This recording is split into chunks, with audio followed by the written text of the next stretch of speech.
All right, so next thing we're gonna be looking at is treatment of the accessory nerve. Accessory nerve treatment is really, really important. You get these things called nerve entrapment. So basically nerves make their way through the body. There's 256 different places in the body where nerves can get caught. Nerves present with numbness, aching, burning, and tension. So one of the most common areas in the human body to get is an accessory nerve entrapment. So that accessory nerve comes out behind the ear and it comes down through here, and its job is to basically be a motor branch for the trap and a little bit of the SCM. So it gets really caught up right in through here, and any client that you've ever been with, they're like, I just got this knot in my neck and it never seems to go away. It's because it's actually an accessory nerve entrapment. And what happens is people are too compressive on that. The nerve doesn't need a lot of force. It needs like 7 to 10 ounces of force, but in the right direction. Now, where a lot of people mess up is they forget about the curve of the thoracic spine. So what happens is they go straight in as opposed to going at a 45-degree angle, because it kind of curves down like this. So if you go straight in, all you're going to do is get that nerve entrapped and stuck, and it's not sliding. In order to break that down, you got to get proper depth and tension. So first thing we're going to do is anytime we're palpating the accessory nerve, we're going to bring the arm over just like that and have the client just hold it like that. What that does, and kind of drop it a bit, what that does is allows the shoulder blade to get out of the way a little bit and open that up. And the way I like to palpate, I always want to palpate when they're in a little bit of tension, and usually that's in flexion. So what I'll do is I'll drop their head down just like that. And now what you're going to do is you're going to landmark. There's always good landmarks, like very prominent bony parts where you can find stuff. That's the beauty of anatomy. You know your anatomy, you know where to go. And basically what I do is I find the C7 spinous. You can't miss that. And then this is C7 spinous, and then over here is the superior angle of the scapula. And where this accessory nerve gets caught is usually somewhere in between there. So what I'll do is I just kind of run my thumb over, and when it's caught, it'll feel like a piece of string that's caught, and hers is caught right there. What do you feel in there, Joy? Some tension? Yeah. So now I found it and I know where it is. And the key here, if the entrapment is occurring right here, what you want to do is actually go just superior to it, because what we're going to be doing is called internal slide, where we set it and then the client goes through a range of motion and it forces it to go there. So once I find it, I don't really leave my thumb off of it, because then I know I'm there and I won't leave it off of there. Now the key is going to be the setup. So you're going to tell the client how you want them to move.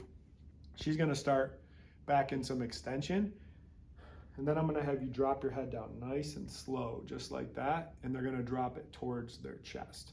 So what I'm going to do now is I'm going to bring it back in extension. Now the setup here is really key. So I have my thumb here just like that.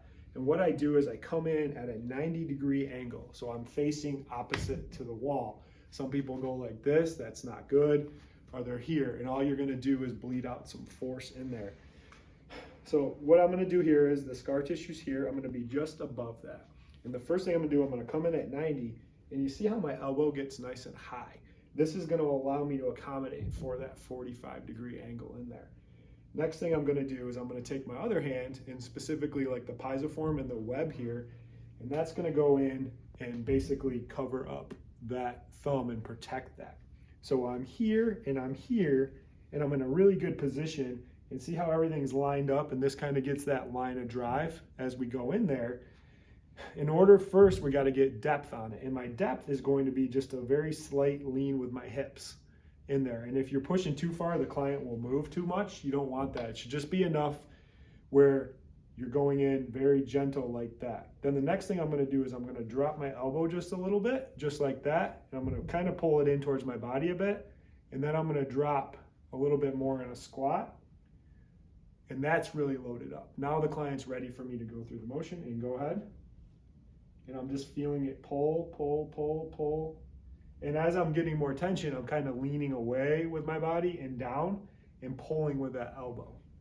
All of my force is coming through my thumb, but I'm keeping my depth with this other hand. So what I'll do is I'm gonna remove my palm so you can just see it with the thumb, so you can kind of see what it looks more like.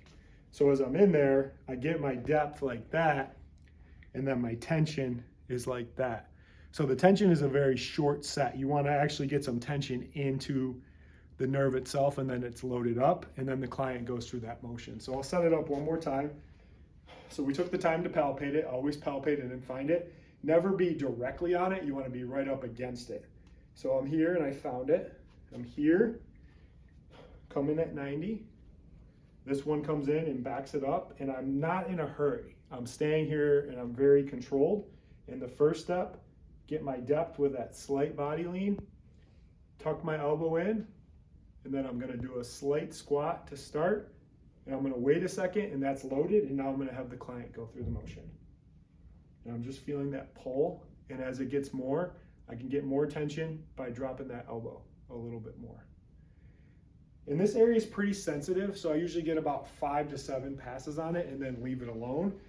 And a lot of times you got to watch the client when they're going through stuff. Sometimes they'll drop their head too fast, sometimes they'll go too slow. So you want to make sure you coach them in the right way. But the take-homes here are accommodate for the overall curve of the spine. Don't be too compressive, because the nerve is right on the surface, and if you hammer on it and you pull on it, it might hurt like hell, and the client's like, oh, you're doing something. You're not. You're actually causing more damage in there as well. So the key is in your setup, palpating, finding it, and then getting in there and releasing that. So that's the accessory nerve treatment.